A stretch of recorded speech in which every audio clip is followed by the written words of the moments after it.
Olá pessoal, tudo bom com vocês?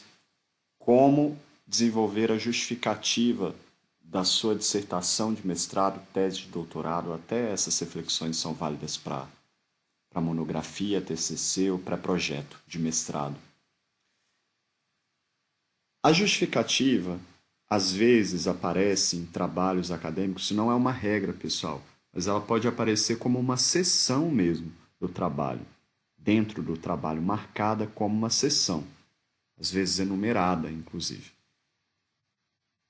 Há casos em que ela aparece dissolvida dentro de uma outra seção do trabalho, porque não haveria uma seção específica chamada justificativa. Dependendo da complexidade do texto, se for um pré-projeto de mestrado, por exemplo, às vezes os editais pedem que haja uma seção intitulada justificativa, né? Porque o pré-projeto é um texto mais simples, ele não é um texto que tem mais do que 20, 30 páginas, né?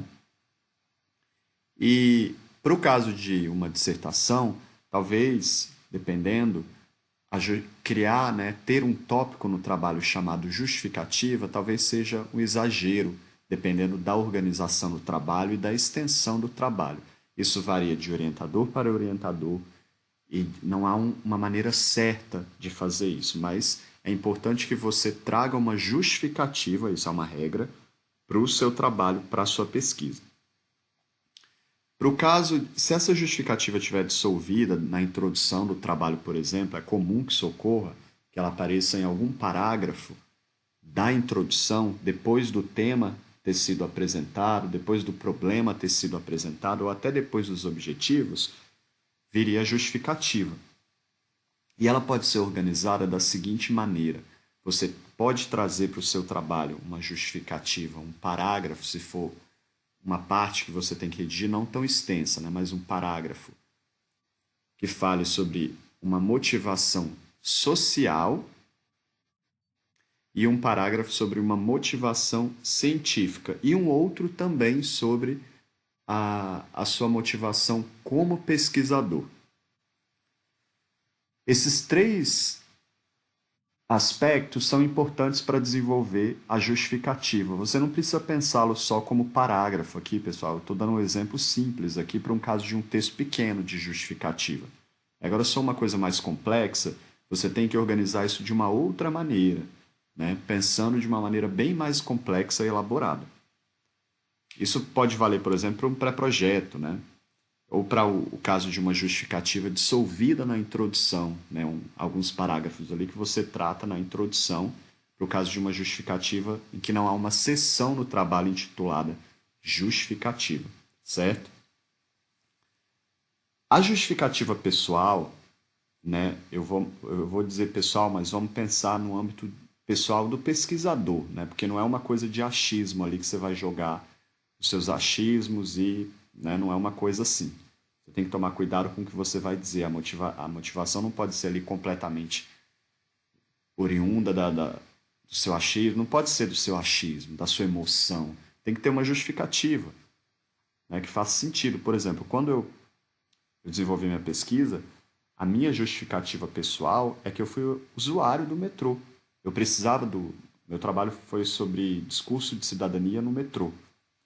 E essa foi uma motivação que trouxe o tema da minha pesquisa, porque eu dependia desse meio de transporte para poder trabalhar, para exercer a minha prática como professor. Então, tá vendo a diferença, né, da minha explicação? Tem alguma coisa a ver ligada com o meu trabalho, tem alguma coisa a ver ligada aí né, com o tema, que é cidadania, discurso de cidadania, não tá uma coisa ali solta, vindo do mais puro achismo ali, né? Tem toda uma história ali, inclusive ligada à minha atividade profissional por trás.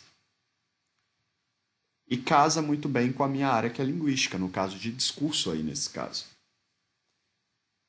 Eu tive então essa motivação pessoal, né? E aí você tem que ver a questão do uso da primeira pessoa. Posso redigir a justificativa em primeira pessoa? Isso vai depender do seu orientador, do que o seu orientador diz, do paradigma de pesquisa, da sua pesquisa, se é uma pesquisa mais qualitativa, mais quantitativa, né? e dessas questões todas. Você precisa discutir isso com o seu orientador. Sobre a justificativa social, você precisa dar uma razão para a sociedade para que a sua pesquisa exista, principalmente se for o caso de uma pesquisa financiada com recurso do governo, né? Você tem que trazer uma contribuição social porque as pessoas pagam impostos, elas pagam a sua bolsa. Então, o que que elas ganharão com a sua pesquisa? Né? E às vezes nem é só por uma questão de bolsa. Você estudou na universidade, por exemplo, federal, você tem que pensar, acho que um pouco nessas questões sociais também, porque você precisa dar um retorno para o seu país e para a sua sociedade.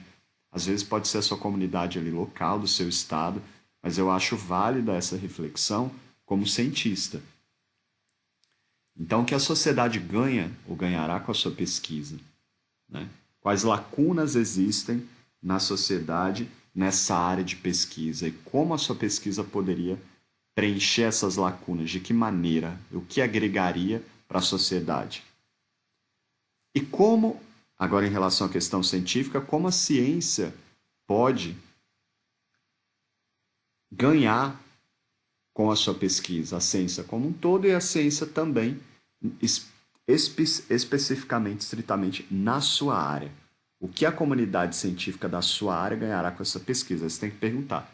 Se perguntar uma pesquisa já batida, que já tem muitos estudos desenvolvidos, vale a pena falar disso mais uma vez? Ou será que isso daqui não tem que ser direcionado para um outro recorte? Será que eu não estou trazendo a mesma ladainha dessas pesquisas que sempre são feitas desse jeito? O que que eu posso direcionar aqui para a minha pesquisa para que ela seja mais autêntica e para que ela de fato sirva para a minha comunidade científica? Pessoal, eu sou revisor de texto, eu trabalho há mais de 10 anos com revisão de textos acadêmicos. Eu vou deixar aqui os meus contatos se vocês tiverem alguma dúvida. Se vocês quiserem enviar pré-projeto, dissertação ou tese para minha revisão, eu reviso com todo esse olhar minucioso e detalhado de alguém que trabalha com isso há mais de 10 anos e uma pessoa muito preocupada e muito comprometida com o que faz. E vai ser um prazer atendê-los. Eu vou deixar aqui os meus contatos, eu trabalho exclusivamente com isso. Eu sou revisor de texto há mais de 10 anos, eu sou formado nessa área pela Universidade de Brasília. Um abraço a todos, se inscrevam no meu canal. Se tiverem alguma sugestão de áudio, me mandem que eu faço para vocês. O objetivo desse canal aqui é reunir o pessoal, né, dessa área, o pessoal que está fazendo pesquisa, do mestrado, da graduação também, do pessoal que gosta das minhas histórias, conheceu aí a minha trajetória na internet, é reunir todo mundo aqui e trazer essas reflexões, que a gente possa crescer junto. Um abraço, pessoal. Tchau, tchau.